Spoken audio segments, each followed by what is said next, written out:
Oh, okay. Hey, you know that site north of town, so before the motocross track, Yeah, right? the Whistler Sled Dog Co. where they have 151 Well, right now. that was the original Bob Fawcett area, right? Yeah. So here's a great story. You'll like this one.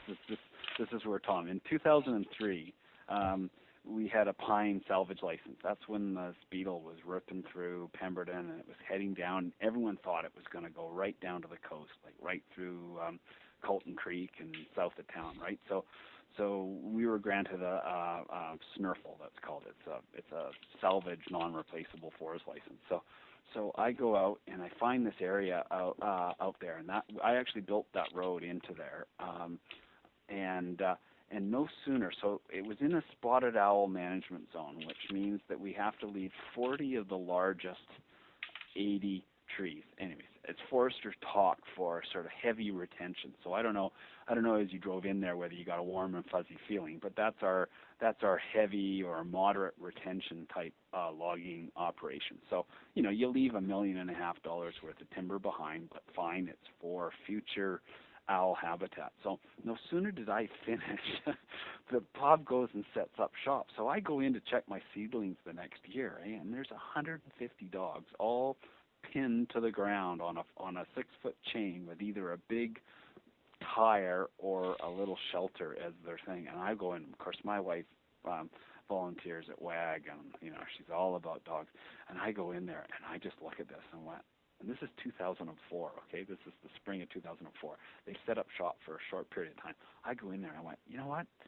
This just doesn't look right. I got that sort of feeling, and I'm a guy that, I'm probably a bit right-leaning for most people in a liberal town, but boy, I look at that and I just went, that just, something doesn't look right. So, how many years later, I'm not surprised that the whole thing kind of caved in and people realized that when you're using animals for profit, these are not pets.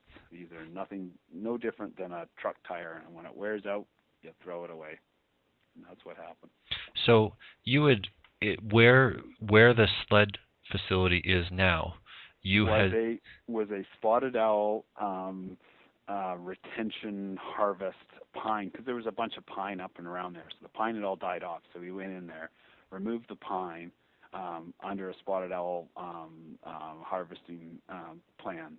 All those trees were left for sort of developing owl habitat. Of course, I go in there, there's 150 dogs, and I'm thinking, there's no bloody way in a million years will an owl ever think that this is available habitat, right? I mean, it's just the perfect thing of what happens in Whistler. You build a road and you log something, the next thing you know, it's an ATV trail, or somebody is looking to utilize it. So, anyways, yeah, it's all retention point, because SLRD gave leased land for the. But my question is, you know how the facility is laid out there? Honestly, the last time I saw it was an aerial shot when it was on the news, and I went, oh my God, they've dug up all my trees. So I have not even set foot there, because it would break my heart, because you can imagine how much I work to make an area with the fallers and asking them to leave all that stuff. So as soon as I saw somebody else moving in there, I really have not been back. I mean, we even wrote a letter to the government and said, look, I am not going to be responsible for reforesting an area that's now being used by a commercial rec operator for a totally different purpose. So.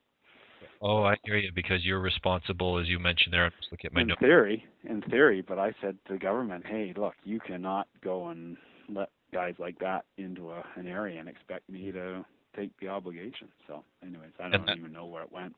That was sent during 2004. I think I probably started making conversation in Thor, but I know in 2006 or 7 I wrote a letter saying to government, look, we're not going to be responsible for reforesting an area that is now under occupation of 150 dogs. Yeah, it would have been 350 at that point. Probably, yeah. So it's being speculated, and I understand. So you cut the road up there, and I can see. Yeah, well, you can imagine just to get a junction permit to the highway. It's like that's not easy to do, to run a gravel road onto a freeway. Around here, the highways is very, very picky about how you do it. So it was always supposed to be just a temporary road. Well, no sooner did I go in and finish my logging that that we've got an operator looking for an area to stage his dog. So yeah, But that's the story. the thing is where you cut down the trees in the big circle where they have the encampment now. Yeah. That's you cleared out all the trees. Well, as we say, you cleared out the trees in accordance with the retention policy. Yeah, I don't know what it looks like now. I don't know if there's any trees left. Is there?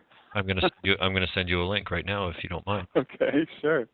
So sure. Like I say, when I saw the aerial photo from the journalist in the helicopter as they're digging up dog graves, I went, "Oh my God!"